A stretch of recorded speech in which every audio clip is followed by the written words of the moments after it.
Well. If it isn't you, my friend. Oh, man, let's get going. How about that? Okay, first things first, toss this. Second thing second, make a... let's go reverse this time. I've been kind of doing different parts of what's basically the one circuit that I, can commit myself to doing all the time. Yeah, let's do, where's my brain at? Let's just do this. We'll do this in reverse order.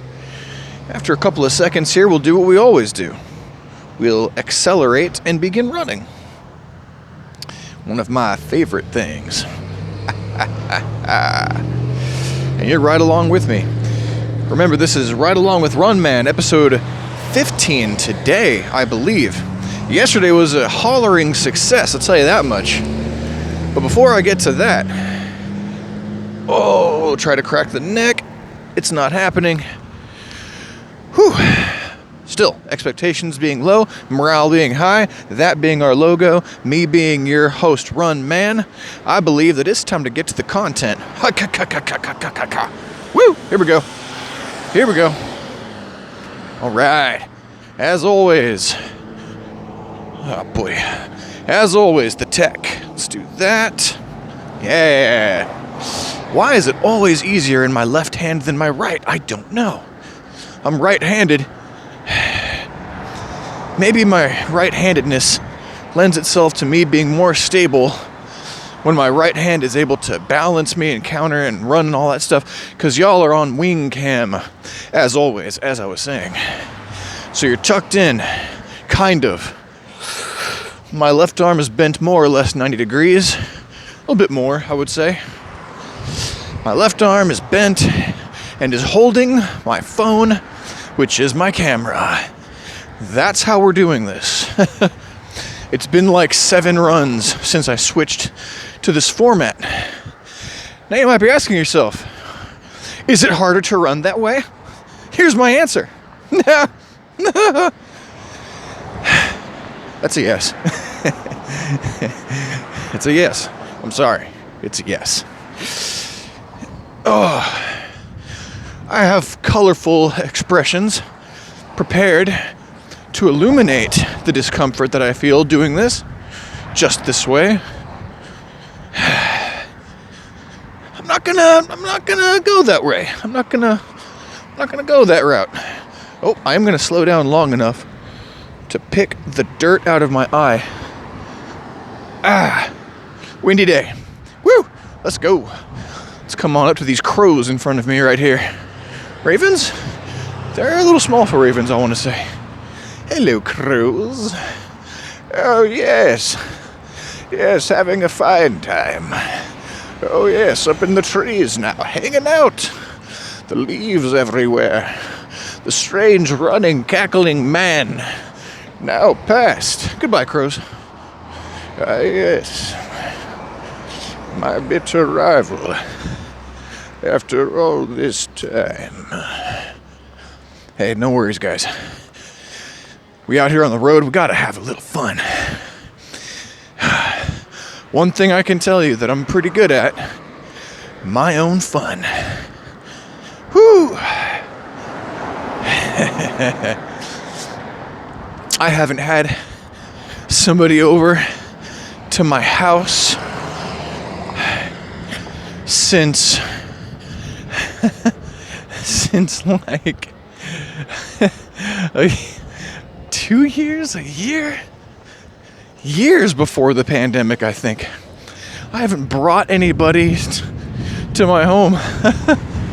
I haven't gone to anybody's house to hang out with them or met them at a restaurant outside of a few scenarios, such as rescuing my parents off of the freeway that one time. That was pretty recent. They treated me to lunch. I was happy in that exchange. What did I get? Big ol' It's like some kind of a big old meat sandwich. Like a big old ham and egg and beef sandwich flooded with cheese. I think it was something like that. It was good. Whew. Aside from that, years and years, I make my own fun. Not forever. I don't plan on being what you might call hyper lonesome. I don't plan on being that way my entire life. But right now it suits me. I remember once... Am I going to be able to wrap this thought up, or am I going to lose you?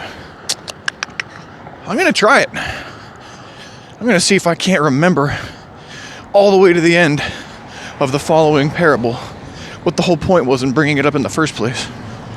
Something about loneliness and... Oh, yeah. Okay.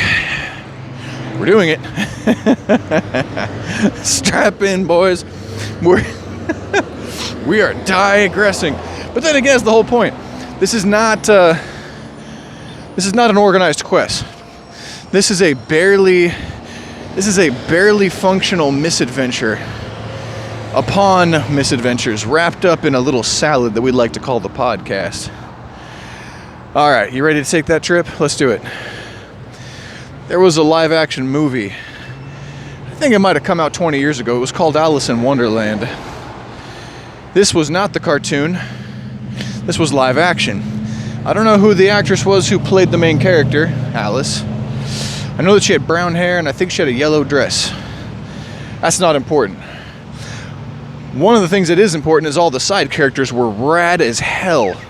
One of the side characters was Whoopi Goldberg. Another one was Martin Short.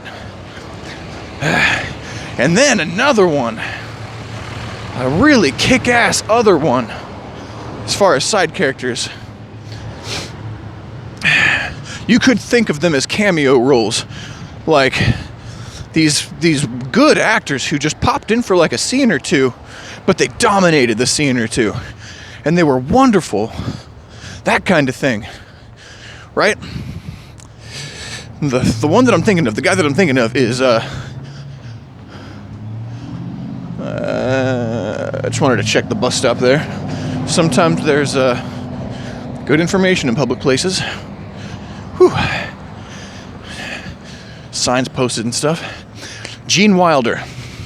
If you don't know Gene Wilder, he was in the Willy Wonka movie, the original one. Not this Johnny Depp Charlie and the Chocolate Factory thing. Haven't seen it. Not gonna judge it.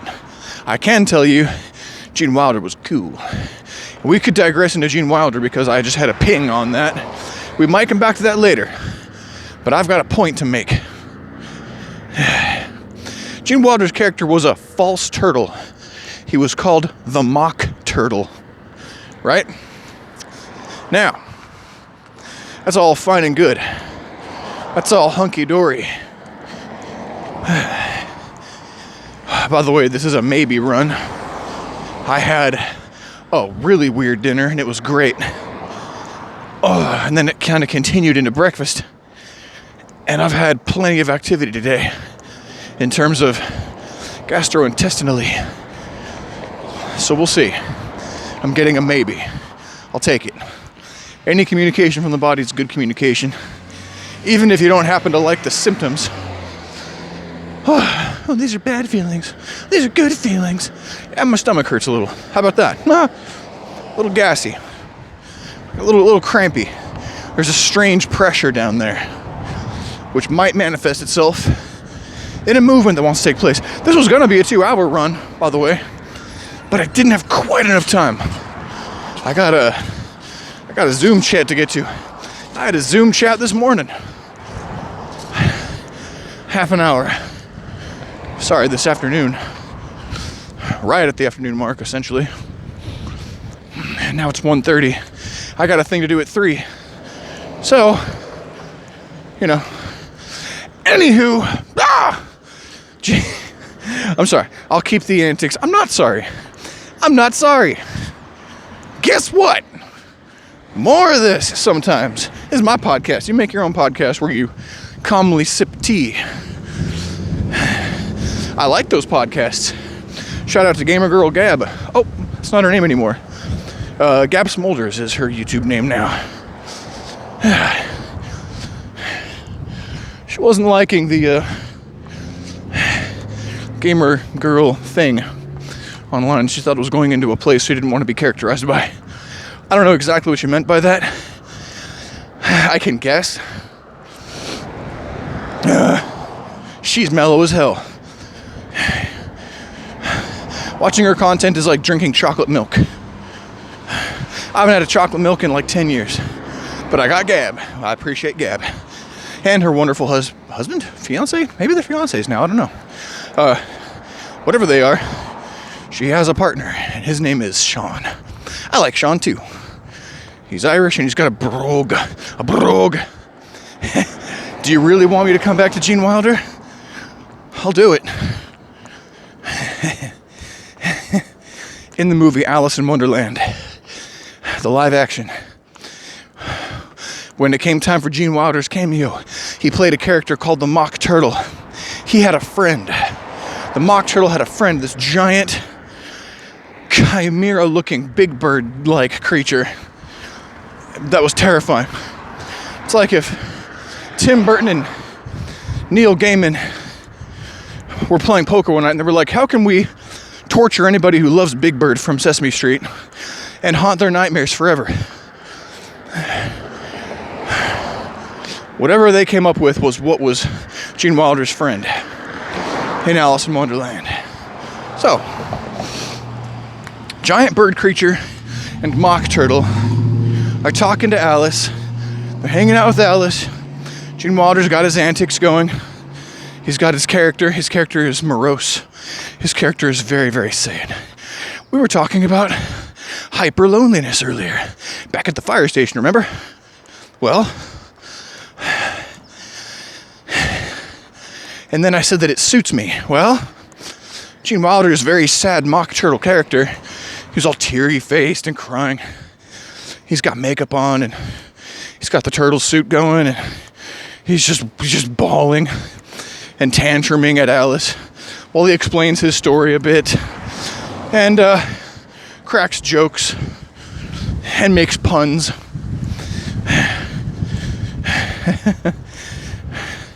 But at one point, Alice turns to the big bird creature. The big bird's looking at her, and he's looking at Gene. Sorry, Mock Turtle. And he's like, "Oh, don't mind him." What was the quote? How can I paraphrase it? Big Bird said, "Don't mind him and his morose, sodden attitude. It's his fancy." Right? It's his fancy. Right now, lone wolf in it. Let's not kid ourselves. I'm definitely more of a lone, other kind of mammal. Possibly a lizard even. I'm alone. At least by appearances. I don't see anybody. You see somebody? But it's his fancy. It was like, I didn't understand that as a kid watching that movie. When I got to the part, I was always like, what do you mean he likes to be sad? What do you mean he prefers to be sad and wallow? What are you talking? And like, you know this.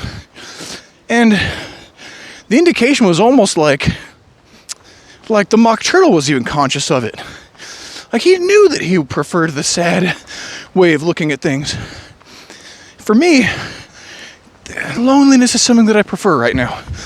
Because I've known alternatives that were actually deeper forms of loneliness, disguised under a veneer.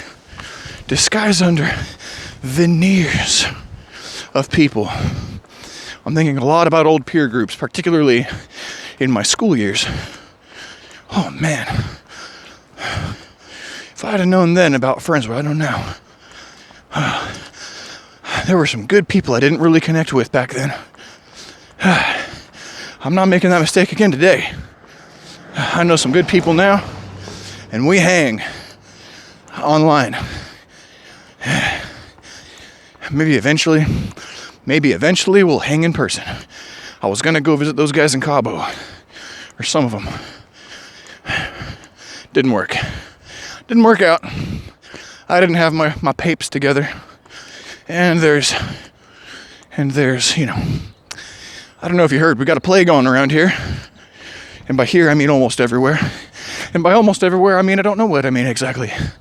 I don't know where this thing is really omnipresent and where it's very scarce. Anyway, you know, that leads me somewhere. We may or may not come back to Gene Wilder, because we're on a tangent based around a theme of preferences. Preferences to framing your life in emotional states. Some of these states are working, some of them don't. If looking at, you know, it's usually more of a mixed bag than that, at least on the surface. But the mock turtle, God bless him, of all the things, at least he knew what he was about. At least that was the portrayal of the character. And I haven't read Through the Looking Glass in a long time. I haven't read the Alice in Wonderland thing in a long time. Where are we? Where's the, yeah, this is where I take a left. You know what? No, I'm not taking that left. I always take that left. I'm not doing it today. We're going to keep going up this hill a little bit. We're almost level anyway. Screw it. I know this road goes places that I know how to get around in. Let's do it. We got time. This Zoom call is not vitally important. I have made everyone for a long time now. We were talking about emotional preferences. My preferences: solitude. I prefer to look at things and be joyful and happy. I love humor. I have confused the shit out of people by giggling at times. Nothing was apparently funny or laughing. That must have, like, I could tell I was rubbing different personality types differently than I had any intention of doing, or no intention of doing or not doing. You just affect people by your presence, you know. We talked last time or time before last about being unreasonably happy and really having your stuff together and having a hard time fitting into the world if you happen to be that guy. Well, that's me with laughing and humor and just taking mirth and enjoyment out of things. That's a superpower for sure. It doesn't take that much to entertain me. Clearly, I'm aware of my content. I'm aware of what I sound like. I'm aware that I have a dysmorphia about what I sound like, just like with everything else. I'm aware that my mind thinks my body looks one way, when in reality it looks a different way. And then the sun changes by 1 degree, and everything changes about that.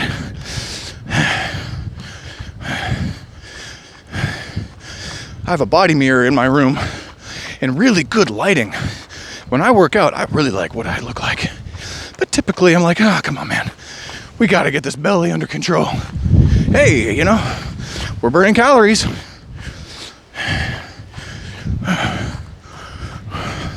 I don't need a whole lot of sugar. I've been doing black coffee for a long time now. Long time. I ran out of that 2 days ago. Now we're doing dollar store green tea, which is weak, but tastes better. And you can kind of take the caffeine high in lower doses. You know, welcome to the outskirts, welcome to farmland. I think I know where I'm going. I don't think this road dead ends.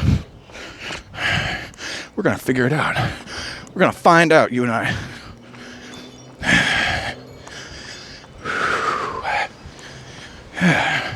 Morpheus from The Matrix, kind of a stoic guy. He preferred to keep his cool.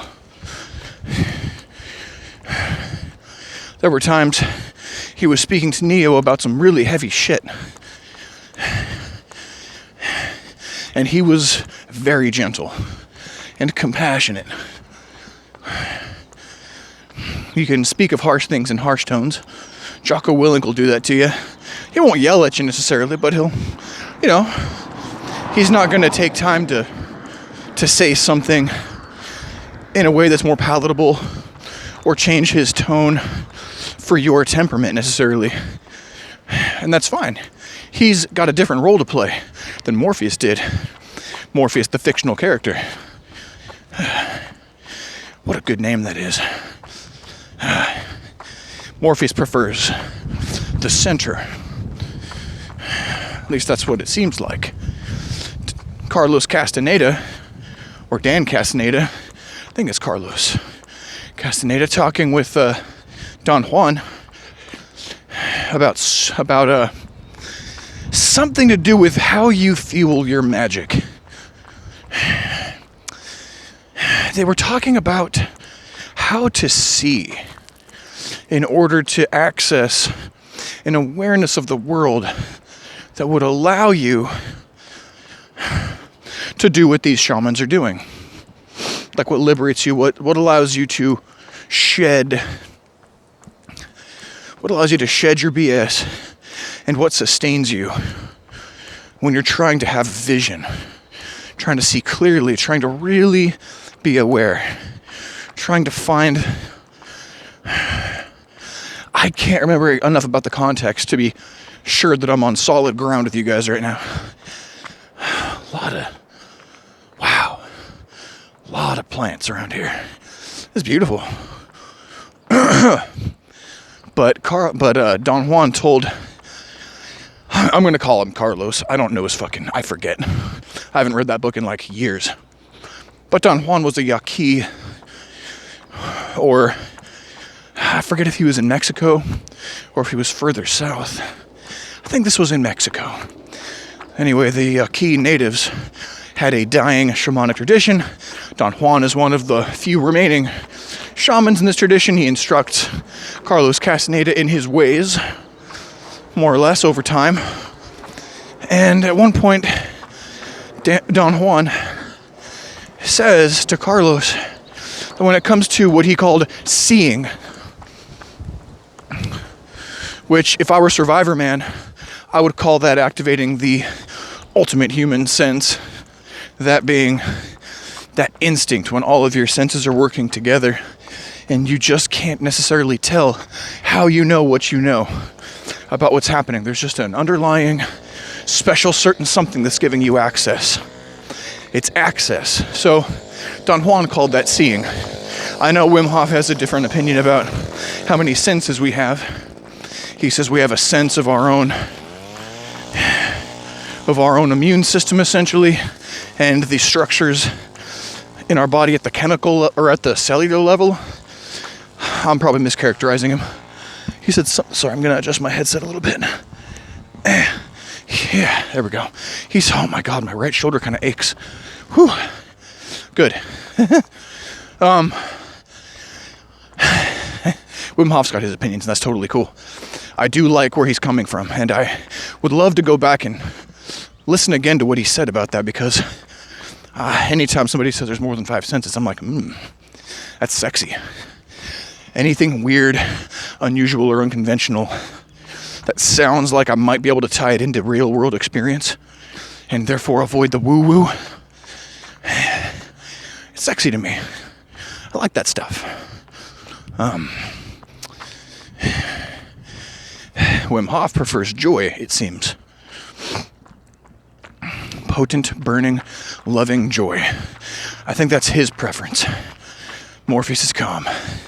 Mock Turtle is sad. I'm definitely gunning alone right now, and that's a preference. They say loneliness kills you fast. I understand what they mean. I get it. But we were talking about Carlos and Dan. What Don Juan said to Carlos was, if you want to see, the best way to do it is to dial back your perspective enough to return to like a base emotion. And it's good to choose that emotion very wisely. Don Juan didn't strike me as the funniest fellow, but he told Carlos Castaneda, oh fuck, do I take a right or a left here? Okay. Oh. Okay. Well, I'm gonna take a left. Whew. Left takes me back home in that direction. Left takes me, I think, highway bound. Or I'm totally wrong. And that's fine. How often am I wrong? All the damn time. Okay, so what's happening here is cars coming at me in both directions. On this side of the road, I can get off the road. There's no bike lane, there's no sidewalk. But right now, I've got some good distance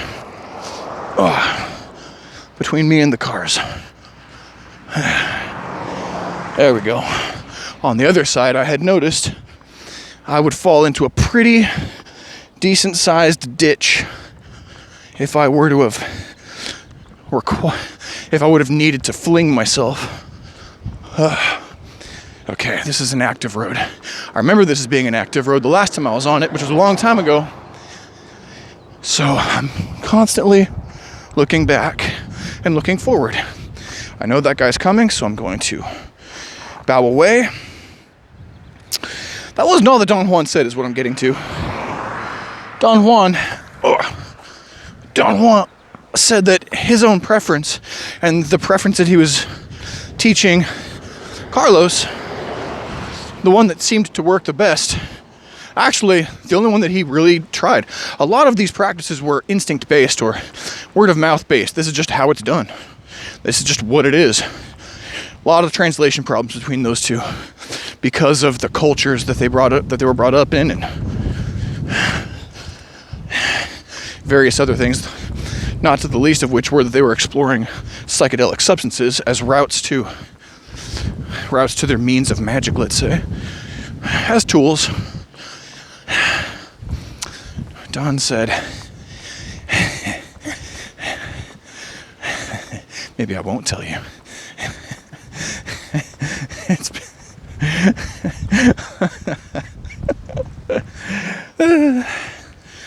I don't know why I'm scanning the side of the road.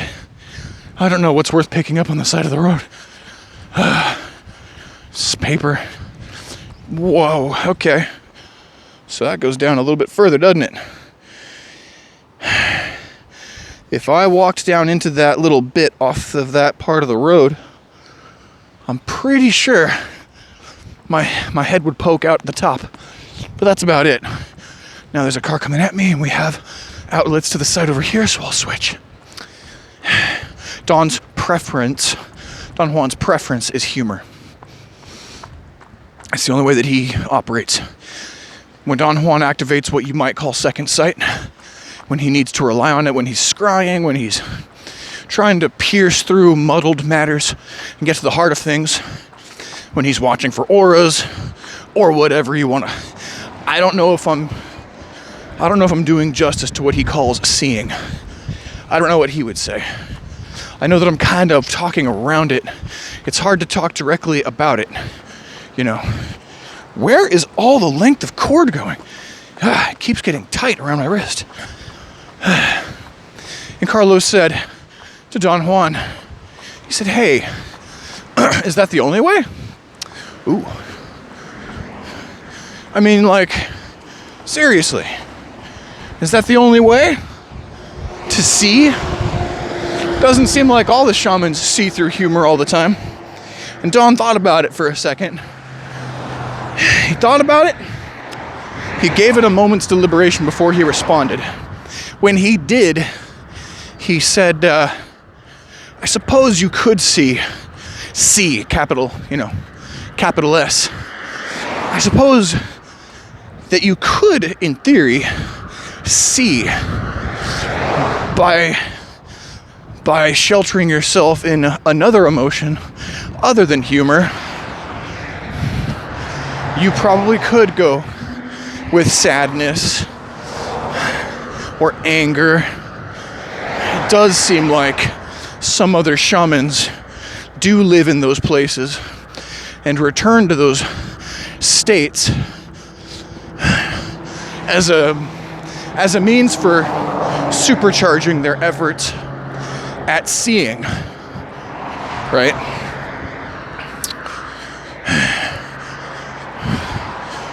But his preference was humor because it was easy, because it was a pleasant emotion, I think he might have said, because it was like a pleasant thing to see things through the veil of humor, through the light of humor. And it makes sense to me. If your archetype is different than mine, if your preference is different than mine, let me know. I'm curious. Because I would say that humor is damn fine as a way of stripping things of their casing and looking to the heart. It's easy in a split second for the proper punchline or the proper moment's openness to the humorous perspective on whatever's happening, whatever you're looking at.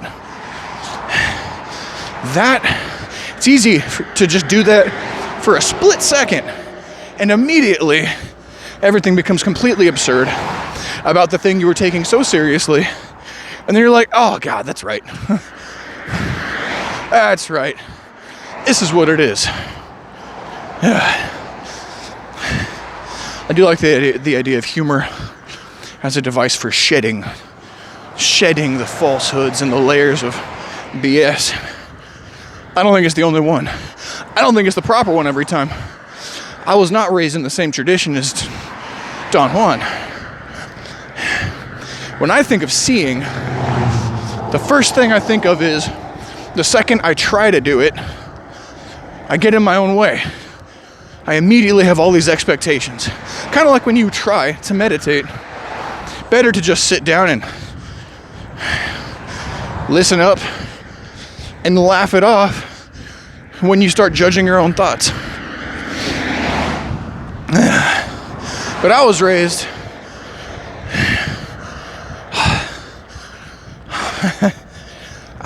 with openness, I guess, which can help you sometimes and it can hurt you sometimes.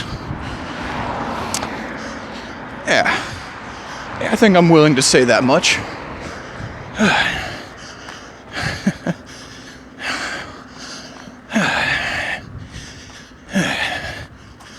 Anyway.